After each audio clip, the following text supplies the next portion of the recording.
This video is sponsored by Squarespace. Okay, let's do this thing. So I've downloaded a whole bunch of your questions that you guys left in the post that I made. I threw them in a Google Drive and I'm gonna go through them one by one. I'm not able to get to everybody's because there was over like 300 comments on that post. But I did grab the ones that I thought personally sounded interesting, and I'll be honest, some of them were just completely random. So we'll see what we get here. Now, I will say that when I was picking the questions, I did tend to avoid some just generic lore questions that would require, kind of like a whole video in order to explain them. So I kind of stuck with ones that were a bit more personal to me, about YouTube, about my personal experience with the lore.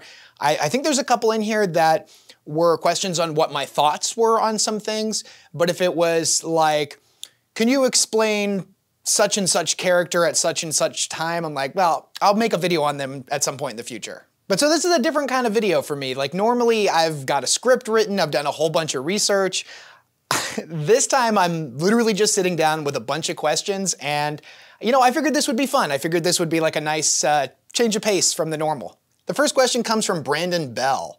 What got you started in Warhammer all those 15 years ago? Was it the tabletop, reading a random codex, your friend had laying out, a relative maybe? Also, what was the very first mini that you painted, and why did you choose it? Thanks for reading, and I love the channel, WesHammer. Hey, thanks man, I really appreciate that. So 15 years ago is when I got started in Warhammer, and at the time, me and my friends were just playing down at this place called Emerald City. And we had gone in there originally to play, I don't know, I think it was like Magic the Gathering or Pokemon cards or whatever. We were pretty young. But then we eventually moved on to a game called Mech Warrior, and then from there it was to Star Wars miniatures, and we just kind of played like whatever the group at the store was playing. We kind of moved through a bunch of different games. Me and my friends were between the ages of like 11 and 13, and the older kids at the store we're playing a game called Warhammer. Now, we didn't know anything about Warhammer, but the models looked really cool. And I was talking to one of the guys at one point, and he played Chaos Space Marines. So he passed me the Chaos Space Marine Codex, and I started flipping through it, and I was seeing all this like super scary artwork and reading all this super dark and over-the-top lore. As a kid, I felt like I was reading something I wasn't supposed to. And that was really cool. I was immediately hooked, immediately intrigued. And then I talked to my friends about it. I was like, we have got to start playing this game. Now, Warhammer was very expensive, so we didn't really have a lot of money. I wanted to play the Necrons. That was the army that I kind of gravitated towards once I started looking at all of them. But a guy at the store was like, I'm going to be honest with you, Necrons are the most expensive army right now. So I said, bet. Tyranids come in the start collecting box, or the split box at the time. So I'm gonna play Tyranids, and Gene Stealers are cheap. So my army is gonna be just hundreds of Gene Stealers. So that was the very first army I ever did. That's what got me into Warhammer. And the first model I ever painted was a Gene Stealer, and I got some bits from some of the older kids at the stores. They gave me a bunch of bolt pistols. So it was this 4-arm Gene Stealer with 4 guns. And I don't remember what I called him, but it was something hilarious. Unfortunately, they're all gone. I sold off my Tyranids a long time ago to fund my Orc army in 5th edition. That's kind of how I was for a long time. Every time a new edition started, I would sell off my army and start a whole new one. All right, second question. From Sam Greenberg, if you could have any one piece of equipment from Warhammer, what would it be? A specific weapon, servo skull, or even your favorite gene seed organ implant, to name a few possibilities. Okay, well, number one, Space Marine implant that lets you you don't need to sleep. That would be wonderful, because as of right now with the all the lore videos and stuff, I'm basically working from the minute I wake up to the minute I go to bed. And that's mostly just because I haven't been doing YouTube for a long time, so I have to watch a whole bunch of tutorials on how to actually edit and stuff like that. So that would be great, but my favorite piece of equipment in 40k has always been the Stormbolter. There's nothing cooler than the Stormbolter, so I would certainly love that. I've also been thinking about trying to model and 3D print a servo skull that I can put like an Alexa in, because I think that would be really cool. But maybe that will be something I do in the future. Oh, okay. Next question's a little bit of a big one. Matthias Thulman asks, what do you think about lore being ruined by new writings and additions? Additionally, how do you feel about homebrew chapters getting more and more ridiculous and ruining the premise of the universe or becoming canon?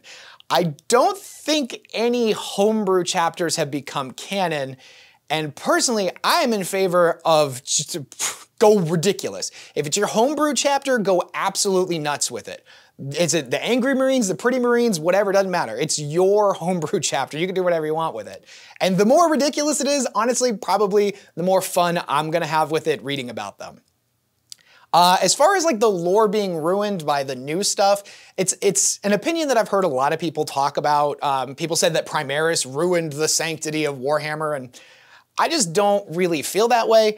I'm the kind of person that like, I never think that new stuff ruins the stuff that came before it. I'm not a fan of the new Jurassic World movies that have been coming out, but I don't think they ruined the greatness that was the first Jurassic Park movie. I remember being in high school and I was really into Green Day, and they released a new album in 2009 that just like wasn't very good. And a bunch of people said that like Green Day sold out. They ruined Green Day. I'm like, it doesn't ruin all the awesome albums they put out before. Plus, the dude's like 55. He's not gonna be singing about the same stuff that he sung about when he was a teenager. Well, I don't know what to tell you. So I don't really think that any of the new stuff that they're coming out with ruins any of it. Is some of it not as good as the old stuff? Of course. Is some of it actually really good? Yeah, the Fabius Bile trilogy that just came out recently was fantastic. The Twice Dead King series, finally giving us a look at the Necrons, absolutely fantastic. There's some hit or miss stuff. I have mixed feelings on Primaris Marines. On one hand, I think Primaris are really cool.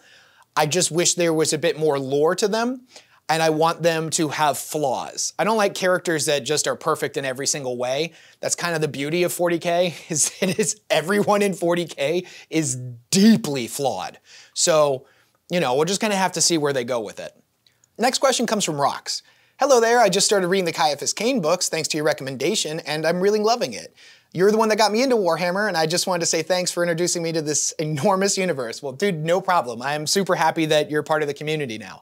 I guess that wasn't really a question, but thanks, I appreciate it. Next question comes from Zach. Wes, how does it feel to have become one of the fastest growing Warhammer lore channels and have such a strong impact on the community? Also, thank you for getting me hooked on Warhammer. It feels kind of overwhelming a little bit. It's definitely humbling. I knew I wanted to do Warhammer content, and I started on TikTok just to kind of see where it would go. And then TikTok kind of became my outlet to talk about Warhammer because this was during, 2020, so I couldn't go to the store and talk to people. So just seeing how it went from that to this is, it's kind of mind-blowing. Next question from Spooks. Hey Wes, I'm curious to know what smaller story, character faction event, or something along those lines would you wish got more attention? Immediately, like off the top of my head, the Exodite Eldar. I am a big fan of Wood Elves from Warhammer Fantasy, and I'm a big fan of dinosaurs. So them being Wood Elves in the 40k universe that ride on giant dinosaurs is amazing to me. And I would love to get an army of Exodite Eldar with actual rules and actual models. They could literally just take some of the big dinosaurs from Seraphon and put a bunch of elf stuff all over them. Be perfect. I would love that so much. Would it make sense that a bunch of tribal Eldar on dinosaurs are going up against Space Marines and Terminators and stuff like that? Probably not, but there's a lot of stuff in Warhammer that doesn't really make sense. So I think that would be really cool. Just give them some kind of crazy force field thing. Give them the Eldar equivalent of void shields on even their basic infantry, and they can come up with a reason why it works. A Ghost Party, why is Call your favorite character? He's also mine, and probably for the same reason. I just want to hear you talk about him. Call is hilarious to me that he just does whatever the hell he wants. He goes in, takes a whole bunch of forbidden technology, forbidden gene seed, and he's like, fuck it, I'm gonna make the best Space Marines ever. And everyone's like, that's heresy, you can't do that. And he's like, yeah, but I don't really give a shit. I'm gonna do it anyways because it's cool. There's a book with him, and I forget the name of the book. I'm gonna throw it on screen now. And it's him and a bunch of Space Marines, and they're fighting the Necrons and stuff, and there's a Catan shard that gets involved. Not gonna go into too much detail. But Call is just walking around completely fascinated the whole time. Like there's swarms of scarabs that are gonna butcher the Space Marines, and it's this big scary thing. And Call's just looking at him like, they're fucking fascinating, I love this. He's like tech Batman. I love Call, he's a beautiful, wonderful character.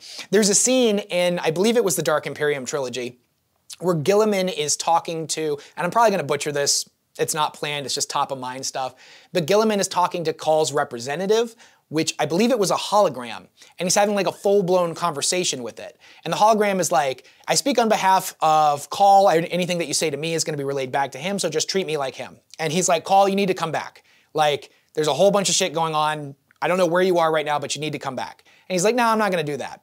And Call is like, I'm gonna put my request in one more time for you to make me the leader of Mars. Archmagos of Mars. I forget what the specific title was.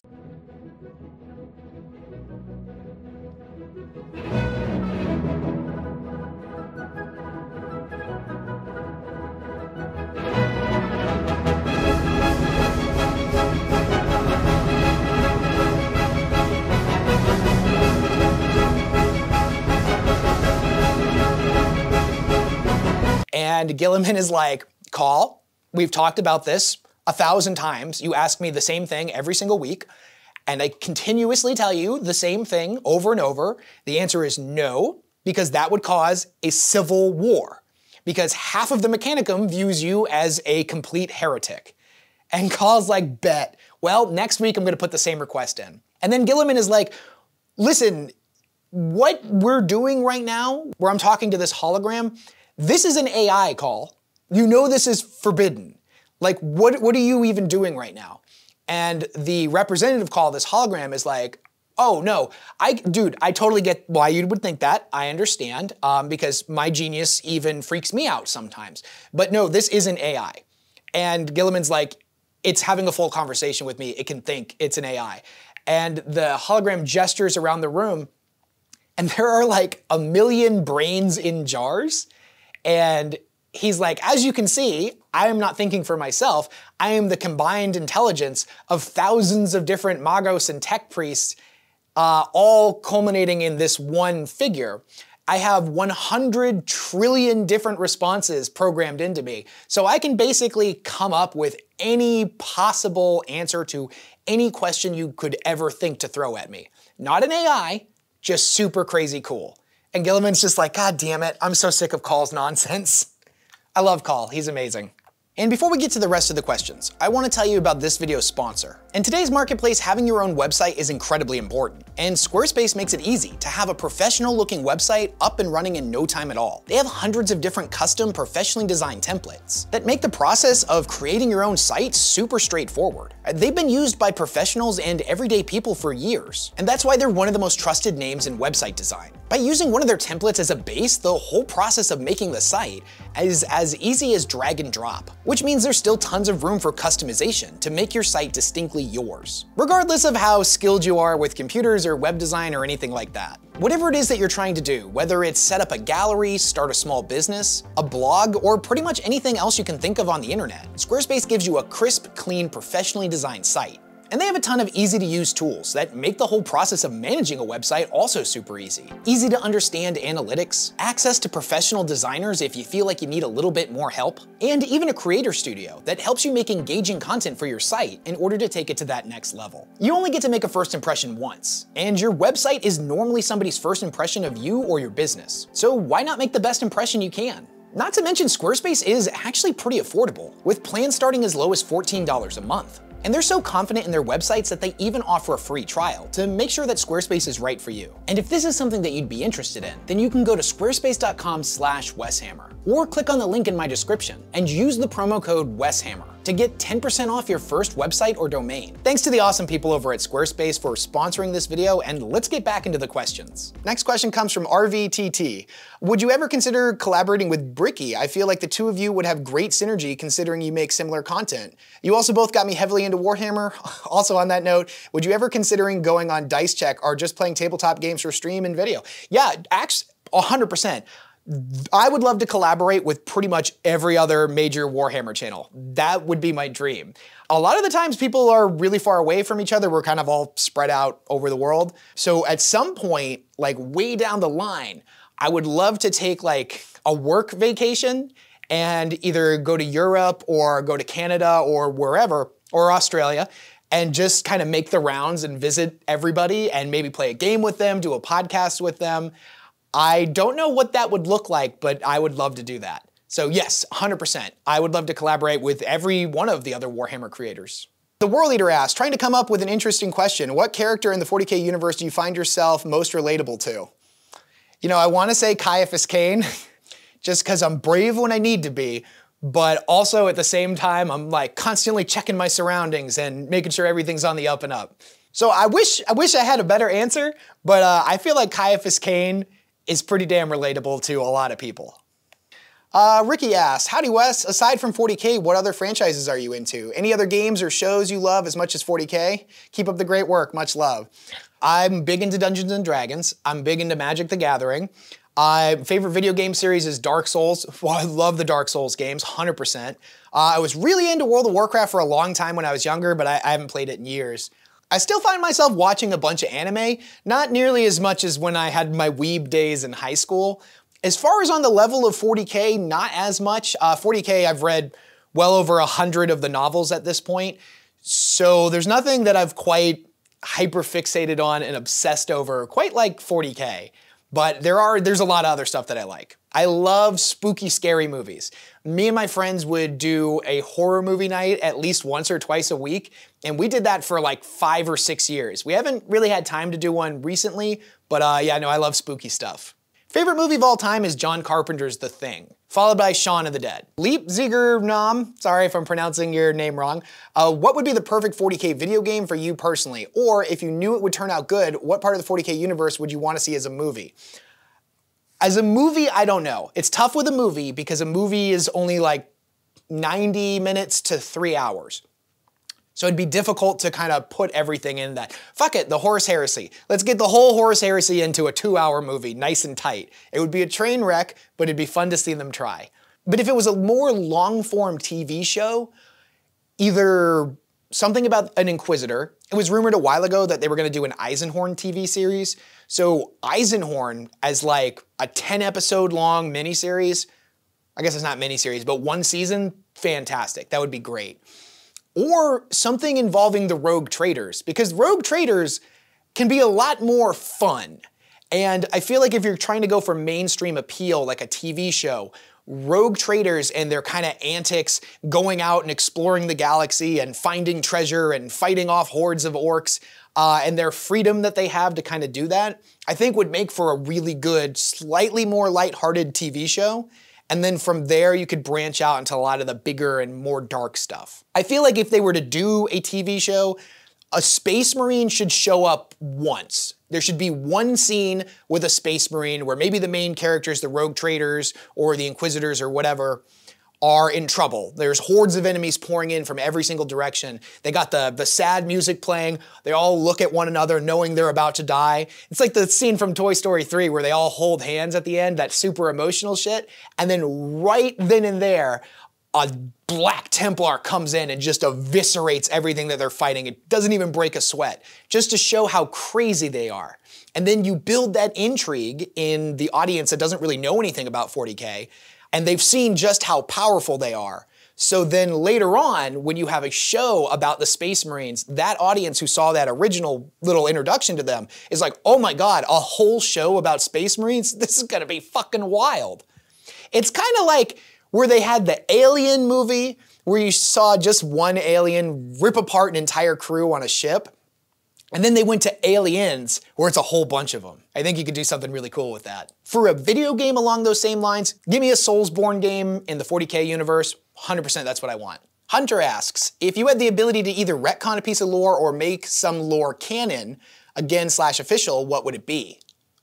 That one's kind of tough. I gotta think about that. I would say the Primaris being immune to all of the different gene defects. So like when Primaris first came out, we were told that Blood Angel's Primaris didn't suffer the effects of the Black Rage, which kind of like defeated the point of Blood Angels, like this thing that they're always having to deal with. But then we got Primaris Death Company. So I think GW does kind of listen to feedback and does kind of expand on stuff.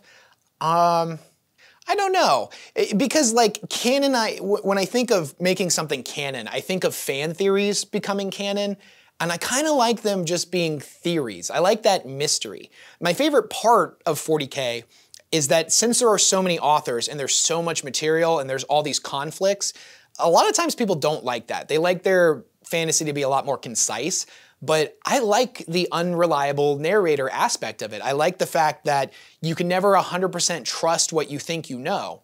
It does tend to lead the community to have more actually guys than pretty much any other franchise, because there are so many conflicting bits of lore. But personally, I like that mystery. I can't think of anything that I would make canon.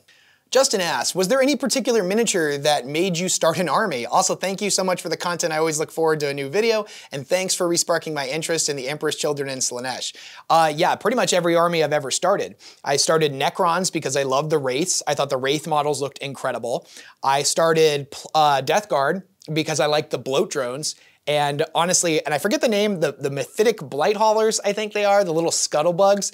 Probably the cutest damn model that Games Workshop has ever made. They're just like a little tiny little tank, and they roll around in squads of 3, and they're just doing their absolute best. So yeah, for those for sure. Orcs, it was just boys. Boys were great, so that made me want to play them. For my Drukhari, it was the Incubi. I thought the Incubi were really cool. And then when I got into Chaos Space Marines, it was the Forge Fiends. The Forge Fiends to me were one of the coolest models I'd ever seen. It was a mechanical demon T-Rex with arms. It's the greatest thing I've ever seen.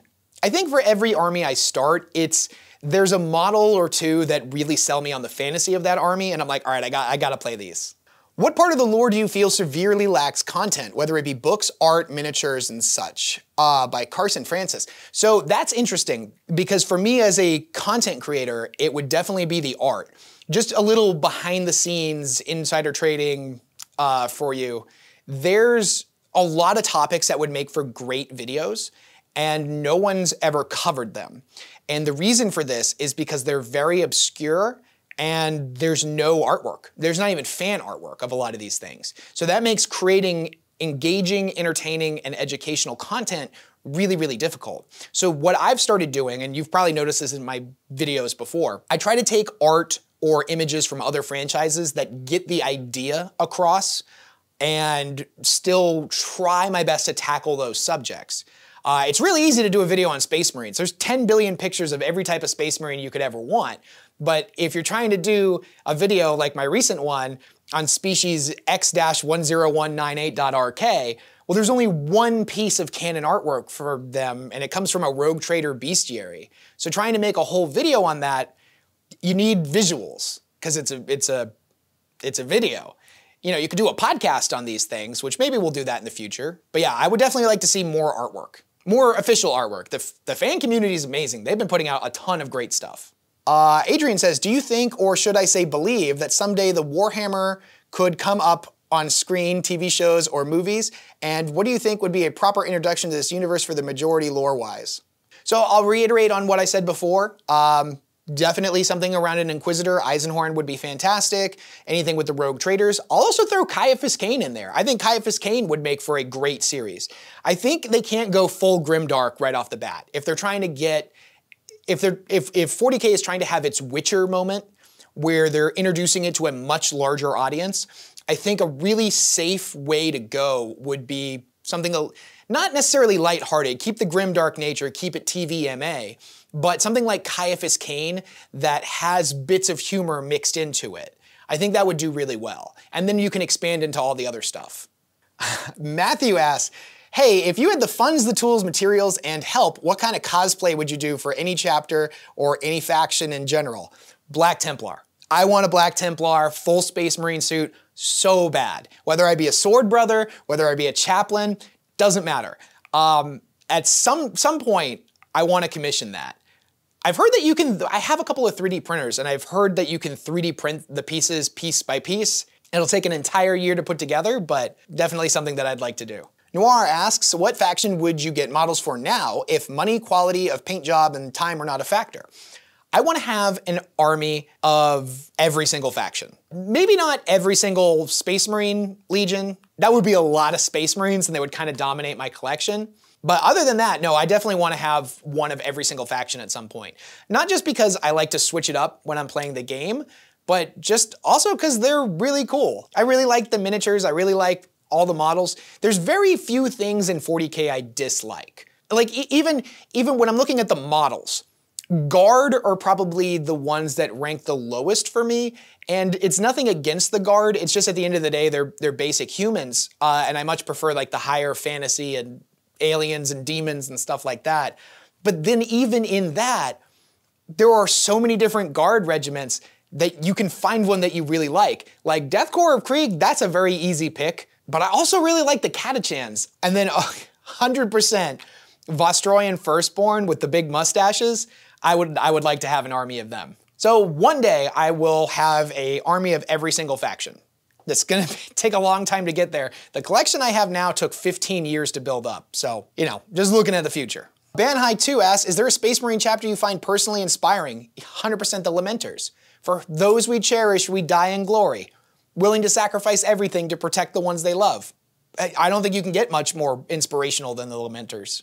Unqualified Professional, what was the first box of Warhammer and what made you get it? I think it was called the Black Reach. No, Black Reach was Orcs versus Tyranids. Wait, no. It was Orcs versus Space Marines. What was the one that was Tyranids versus Space Marines? Through the power of editing, I'm gonna fix this so I don't look stupid. There we go. It was Battle for McCrag. That was the first box that I ever got. I split that with my buddy Ryan. He turned them all into Dark Angels. And I don't know what Hive Fleet I painted mine as. They were white and I splattered blood all over them because I was an edgy teenager. And what made me get it? It was the cheapest way to start playing, was a split box. What are your interests outside of 40k? Do you play Magic the Gathering? Yeah, I play Magic. I haven't played in a while. I still have all my old decks. I probably have like 50 decks from over the years. Magic's one of those things where I'll get out of it for like 5 years at a time, and then all of a sudden I'll get really, really, really into it again, and me and my friends will play on the weekends and stuff. Mostly because it's just an easy game that we all know how to play. We can just grab some old decks and start playing. So I still like Magic. Again, I like D&D, Magic the Gathering, I like video games, big into Dark Souls. And then also they're coming out with those 40k Commander decks, so as soon as that happens, I'll probably get back into Magic pretty hard. Nana asks, do you have a favorite 40k book? So it's kind of cheating because it's a whole trilogy, but I read the omnibus that put them all into one, the Night Lord trilogy. The Night Lord trilogy was so grimdark and so brutal and gross and bloody, and it was amazing. It was scary, and I'm a big fan of, like, again, spooky stuff. The first book was kind of dark, but engaging. The second book was, it's all right. It was good. It wasn't as scary. And then the third book got really dark really, really quick. As soon as they get, I'm not gonna spoil it, but as soon as they go to Sanguelsa, that book took a turn. Eccentric Monotone, have you heard about Raid Shadow Legends? I have. Also, who's your favorite 40k character and why? Have a nice day. Favorite 40k character. The problem with picking favorites for me is my favorites tend to change every single day based on the most recent book that I read. So I'm gonna break it up into different factions. Favorite character on the Imperium side is Nathaniel Garro. Fabius Bile probably on the Chaos side, just because he's like this crotchety old mad scientist and I love him. And then on the Xeno side, probably Trazen, but I feel like that's a bit of a cop-out because he's everyone's favorite. For good reason, dude's hilarious. Tavania U6A, do you share the majority of the community's opinion on Abaddon being a loser and a bad villain? I personally find it ridiculous, especially after having just read both Talon of Horus and Black Legion. I'm interested in hearing what a person that's got a deep into the lore as you has to say about that. Yeah, no, not at all. Abaddon's absolutely amazing. And Talon of Horus and the Black Legion books that you mentioned were fantastic, and they give a really good insight into him as a character. I haven't finished the Horus Heresy, so I haven't seen his journey all the way through before, you know, that big time jump happened and he ended up becoming the War Master. But I think his journey is really interesting, and he's one of the characters that we get to know more about than pretty much anyone else in the franchise. Just seeing him as part of the Mournival and the Horus Heresy and working through that, being unbelievably loyal to Horus. And then by the time he's the War Master, he ends up, well, I guess this was technically before that, but he ends up killing the clone of Horus that Fabius Bile made and renounces him as his father, that he's not his son. There's a lot of depth to Abaddon that I feel the community tends to gloss over for some reason, and I don't really know why. I think it's mostly because of memes. I think there's a lot of thought ideas in this community that, whether it's something that a YouTuber said or a meme that went around, an idea gets implemented that then gets spread, and it just kind of spreads out of control. I think Abaddon's a great character. Is there areas for improvement? Of course, but I think everybody in 40k, you could say, make the same argument about. I think most of it comes down to the fact that it was the 13th Black Crusade and Chaos still hadn't wiped the Imperium off the map, which we know now was never the point of those other crusades. Abaddon didn't even lead every single one of them. A crusade could have been led by one of his warlords that was representing him. They all had different smaller objectives, all coming together in the 13th Black Crusade, which resulted in the destruction of Cadia and the Eye of Terror growing out of control into the Cicatrix Maledictum, which split the galaxy in half. Like, that was a really big deal. But I guess you could make the same argument with the Space Marines and the Imperium. It's like, why haven't they completely wiped Chaos out yet? They've been fighting them for 10,000 years. Why haven't they just completely wiped them out? Because it's not the point, you know? So yeah, I don't know. I think Abaddon's a great character. I don't know why he gets a lot of crap. It's probably the memes. Justin says, hello, I love Warhammer 40k, but I want to get into the Horus Heresy. What are some books I should read first? There are a ton, and I'm a little bit intimidated, so please help. Sure, I'll make it super easy. Just like all 40k books, the Horus Heresy is not really in a specific order. It kinda is, but it doesn't really matter what order you read the books in, sort of. The first, like, 5 books of the Horus Heresy go in order. You've got Horus Rising, False Gods, and Galaxy in Flame. Those tell the story of Horus's fall to corruption, Dropsite Massacre, and everything like that. Then right afterwards, you have 2 books, The Flight of the Eisenstein and Fulgrim, which kind of tell the same events from different perspectives and things that were happening around the same time. After you've read those 5 books, you have a pretty good grasp on the Horus Heresy, and then you can go wherever the hell you want. It's kind of, what a lot of people tend to do is read certain arcs. So there are guides online for this. You can see what books follow which arc. There's a Word Bearers arc that starts with the first heretic, then goes on to Know No Fear with Calth and Mark of Calth, and then kind of comes together in Betrayer. There's the whole Dark Angels arc. There's an arc for most of the factions. So I would read those first 5 books and then kind of pick and choose where you want to go after that. A lot of people tend to just read them in chronological order, but you'll get a Dark Angels book, followed by a White Scar book, followed by a Chaos book. So that's how I do it personally, is I just jump from arc to arc. Right now, I'm actually going through and reading all of the anthologies one by one, because I'd kind of skipped over them. But they're kind of fantastic because you get a whole bunch of short stories that in audio format are a great right before bed kind of thing. How many points is your collection worth, roughly? I don't even want to think about it. What you're seeing is the studio that I'm renting out. My house is kind of small, and I was recording my videos basically in my kitchen because it was an open floor plan. So now I'm in this studio that's attached to a Warhammer store, and it gives me an area to set up my green screen. It gives me an area to set up my computer to record, just a nice quiet place, so it's fantastic. But it has this extra second room attached to it that we can put all of our Warhammer stuff, me and my partner. And we've got a table set up, so me and my friends have our own little private gaming club back here. It's kind of amazing. Everything that you're seeing is not, it's a mess, it's all over the place, because we need to get some shelves in here to actually properly display everything. It's a lot. So this is all kind of temporary at the moment.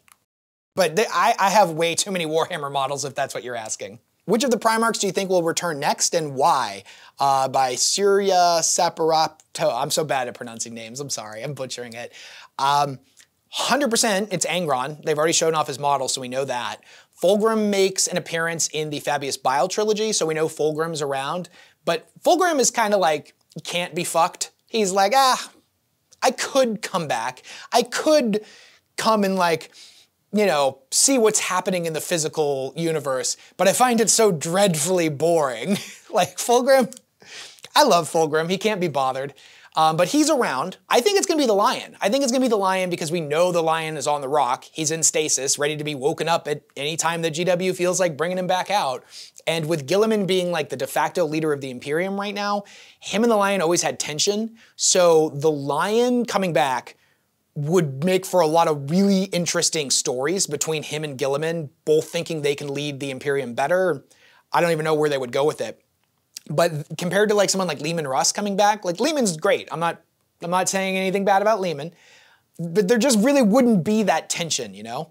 So I think it will be the lion for the loyalists. When that's gonna happen, I don't know, but hopefully soon. Summit says, do you think the Emperor of Mankind will ever leave the Golden Throne and rule the Empire again? And if you so, do you think it would cause him to form a crusade with the Church, or do you think he is God now and he would rule as such? So that's an interesting question, because we know that the Emperor will eventually wake back up. Like, that is inevitable, he will. The problem is the Emperor that we know from the Horus Heresy going to be the same person that has spent the last 10,000 years in the warp getting stronger and stronger and being influenced by the quintillions of people that pray to him every single day? It's really interesting, like, not spoilers for the whole series, but it's kind of the last conversation that happens in the end of the Dark Imperium trilogy.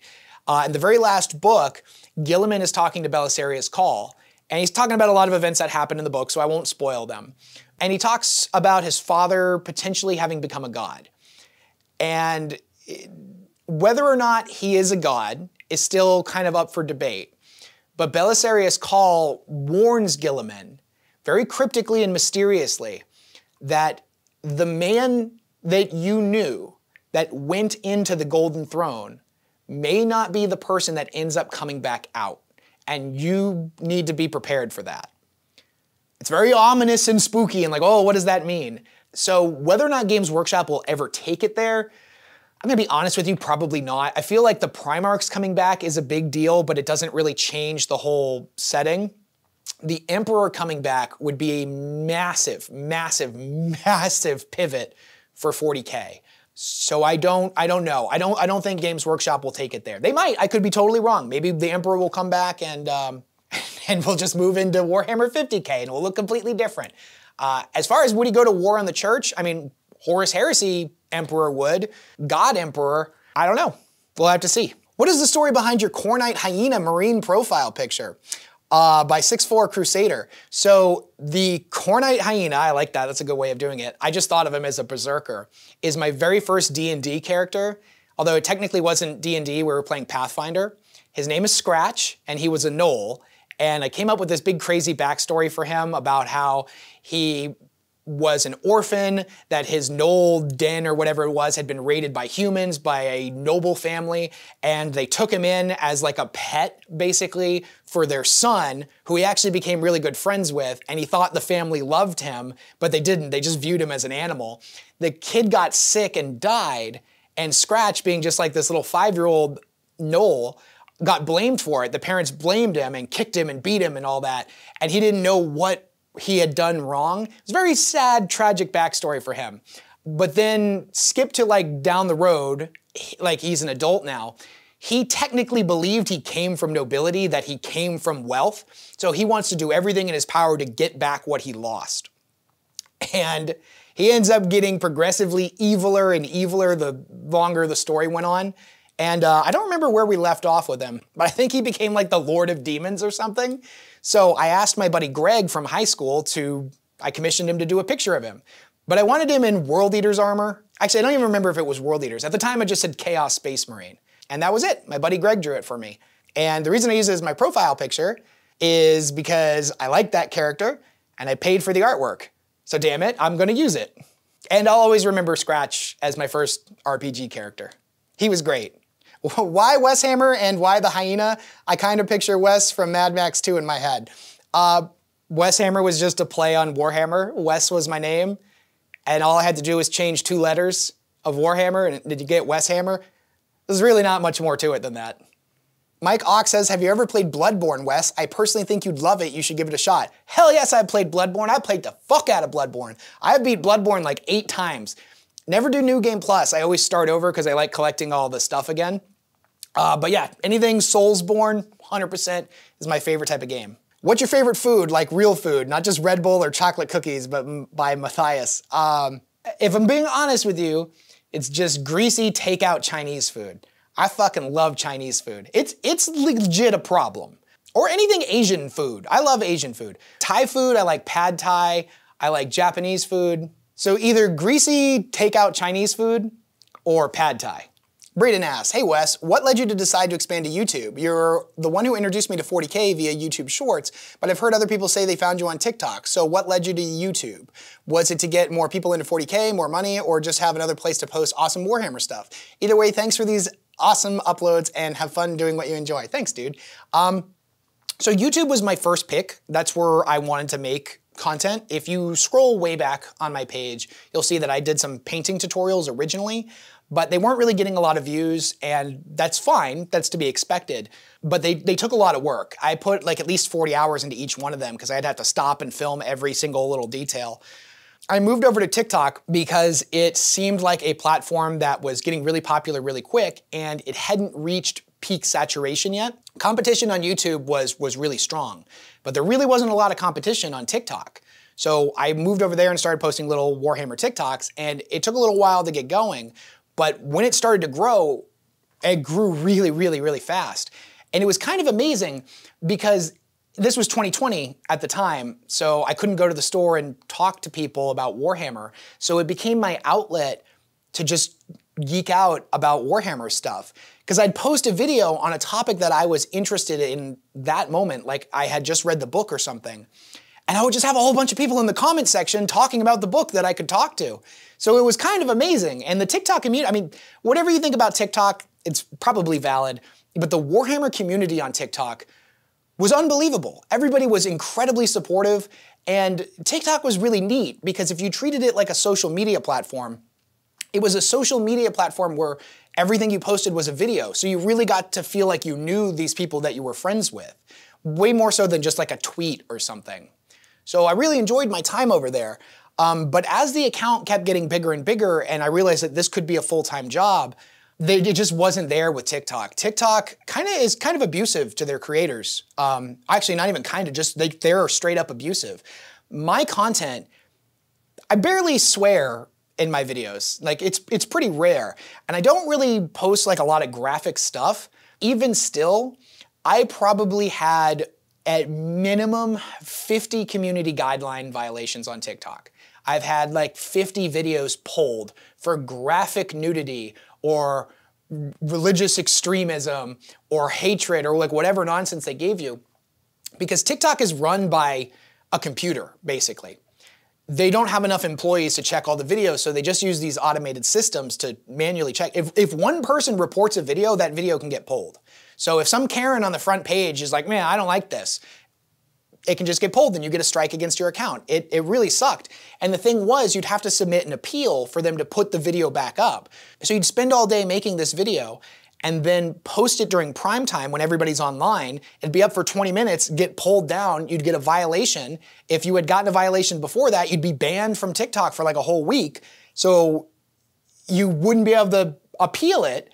And then when you do submit an appeal, it took them like 3 or 4 days to actually get to it, and they would go, oh, my bad, there's nothing wrong with this video, we'll put it back up. And I'm like, thanks, TikTok. But they would put it back up at 4 in the morning when no one's on to watch it, so the video would just die. And the worst part about it was that strike against your account, even though you won the appeal, would stay on your account. They would not remove the strike. So I got to the point on TikTok right around the time I stopped posting where every video I posted, I'd get a warning message that said, you are in immediate danger of being permanently banned from TikTok because you have too many guidelines violations, even though I won every appeal that I had ever submitted. It was really stupid. And then on top of that, TikTok paid 2 cents per 1,000 views. 2 cents per 1,000 views. It's nothing. At the end of the month, with 700,000 subscribers and videos that were getting millions of views, I made about 300 bucks, and I was happy to have that, but I was putting 40 hours a week into making content. I was posting every day, and, you know, 40 hours a week for 300 bucks, what comes out to $3,600 a year, Like it's not enough to even survive on. So YouTube, like through their monetization and stuff, like can actually make this a job. So that's amazing. And then I feel like on YouTube, I'm actually learning real world skills. Like when I was making content on TikTok, it's all done in the app. So I'm not really learning video editing. I'm learning how to use TikTok's app. But on YouTube, I'm using Premiere, I'm using Audacity, I'm using Photoshop. I'm learning real editing. I feel like my time is just way better spent doing actual YouTube videos. Plus the fact that it's a longer format, I can talk about way more stuff. I don't have to be so... The words I use in my TikToks were very specific because trying to condense a really big topic into 60 seconds, you have to leave a lot of stuff on the cutting room floor, but you don't have to do that with YouTube. So I much prefer being here on YouTube. Plus at the end of the day, YouTube Shorts is pretty big, so I can still post TikTok-like videos. I'll probably go back to TikTok at some point and just post some videos, but I've been really enjoying YouTube, so that's, for the foreseeable future, that's where I want to stay. Ethan asks, since there's quite a bit asking about lore, how about 3 facts about you that you think people might find interesting? And if you were to end up in one of the innumerable YouTube dramas that unfolds every so often, what would your drama be over? Fun answer would be preferred. Oh, and just because I'm greedy, question 3, how difficult was it to not do the I whooped your ass dance at the Antipodean Kernel? It wasn't difficult, I'll tell you what, I think you're referring to the lore battle that me and Major Kill just did. That was a ton of fun. I really, really enjoyed that. And I'm just not really the type of person to like publicly brag or, you know, do some kind of celebration. I actually like just, you know, real talk, I actually kind of struggle with celebrating my own achievements. That's something that I've struggled with for a long time. Like I've never done a milestone video for reaching a certain milestone. I'm always just like set ahead and keep going forward. And like even my friends and stuff are like, dude, your channel blew up, like we should go out and celebrate or something. And I just feel awkward, you know, celebrating stuff like that. I'm the kind of person where like, I haven't even celebrated my own birthday in like the last 3 or 4 years. I use it as an excuse to go out to dinner with my friends, but like doing some big grand thing where we're all gonna go to this festival or we're all gonna go on vacation because it's my birthday, it makes me feel really awkward. I don't really like doing that. So like just personality-wise, I'm not the type to like brag about it, but quietly patted myself on the back for winning that trivia. That was a lot of fun and I'll definitely do it again. Major Kill is an awesome, amazing person. I'll tell you what, like I'm gonna make a video soon about different channels that you should check out and he's gonna be on there, so I'll do a bit of a deeper thing on him. He comes off in his videos as an asshole. Like that's his personality. In real life, Major Kill is like one of the most genuinely sweet people I've ever had the pleasure of interacting with. When I started getting into YouTube, I reached out to every Warhammer content creator I could think of.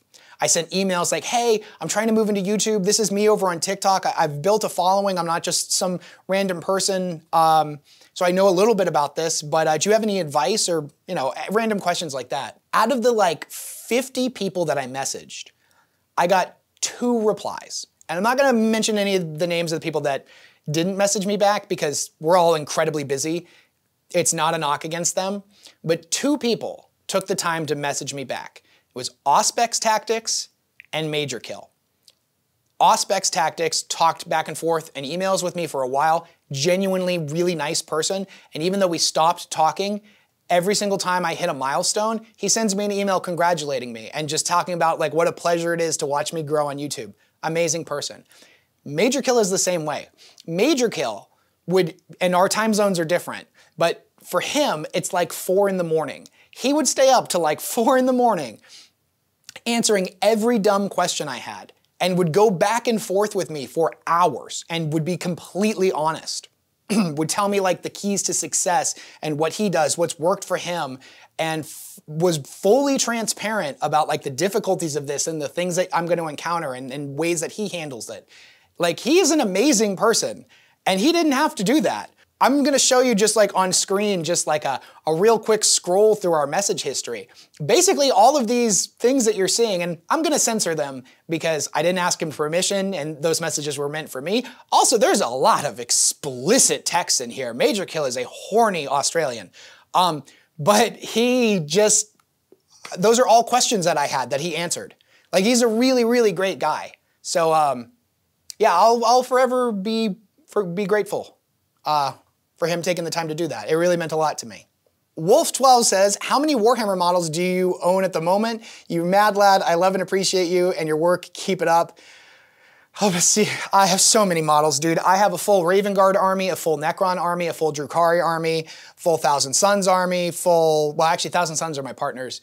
Last time I checked, we had 17 full painted armies. We probably have like 8. I have a full Night Lords army sitting back here that I need to paint. I have a full World Eaters army I need to paint. A full Chaos Dwarves army. It is dumb. We have way too many models. It's frankly kind of ridiculous. I don't even want to think about the point value. That would take a week just to calculate. If you could give any advice to new content creators, what would it be? Ooh, okay.